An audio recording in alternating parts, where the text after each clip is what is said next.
La FRCA, le syndicat du sucre de la Réunion et Groupama vous présentent Terre d'ici.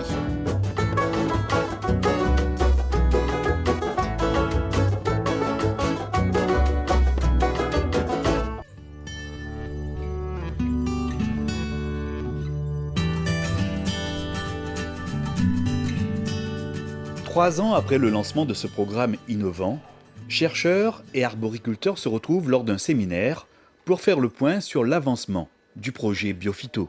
Biophyto Mangue, c'est un projet qui est mené par plusieurs organismes de l'État et régionaux, de manière à diminuer, voire à réduire complètement l'utilisation d'insecticides dans les champs de manguiers. Associés au CIRAD, une dizaine de partenaires du monde agricole, parmi lesquels la Chambre d'agriculture, la ROP-FL, l'Armée Flore ou encore la FDG Don, travaillent au développement de ces techniques visant à produire des mangues sans insecticides en favorisant la biodiversité dans les vergers. Un projet qui visait à tester, à confronter sur le terrain, confronter aux réalités du terrain, les principes de l'agroécologie et notamment de la protection agroécologique des cultures. La protection agroécologique des cultures, notamment ici celle des manguiers, s'appuie sur la lutte biologique de conservation. L'objectif est de préserver les insectes utiles en favorisant la biodiversité végétale. En apportant ainsi des services au fonctionnement du verger, les insectes auxiliaires constituent alors une biodiversité fonctionnelle.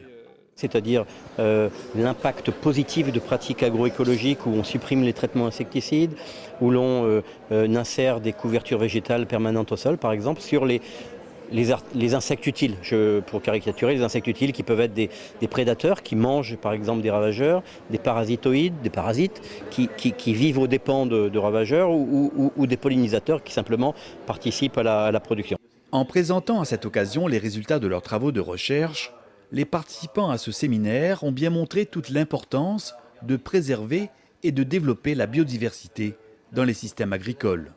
Tant qu'on utilisera des pesticides, on aura du mal à voir la biodiversité et de savoir laquelle il faut protéger. Je dirais que le principal enseignement, c'est qu'il n'y a pas une solution toute faite pour tous les systèmes qui existent dans ce monde et en particulier, même au sein de la Réunion. Je pense que chaque agriculteur a son système et ses cultures et son microclimat qui font que la biodiversité est différente.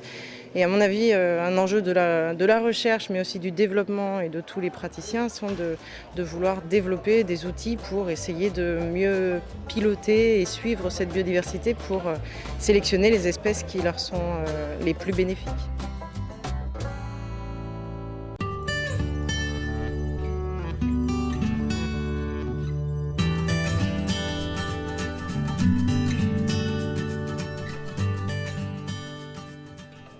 Après les diverses présentations des résultats de recherche en salle, place à la pratique sur le terrain avec des visites de vergers.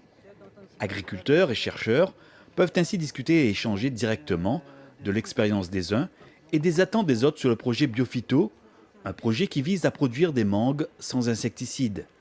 Ici, par exemple, ils assistent à la présentation d'un nouveau type de piège destiné à lutter contre la mouche des fruits. Donc les mouches sont attirées donc, au niveau des trous qui sont fixés donc, aux extrémités. Donc ensuite il y a l'attractif, donc l'intérêt sexuel. Donc les mouches quand elles sont emprisonnées, donc elles sont attirées ensuite donc, par la lumière donc, qui est au-dessus du couvercle. Et donc comme sur le couvercle il y a un insecticide sous forme de gel, de la deltamétrine. Donc au contact les insectes donc, meurent et restent dans le bas du cône. Ce dispositif de lutte sélective est opérationnel pendant 4 mois, assurant ainsi une protection du verger jusqu'à la récolte des fruits.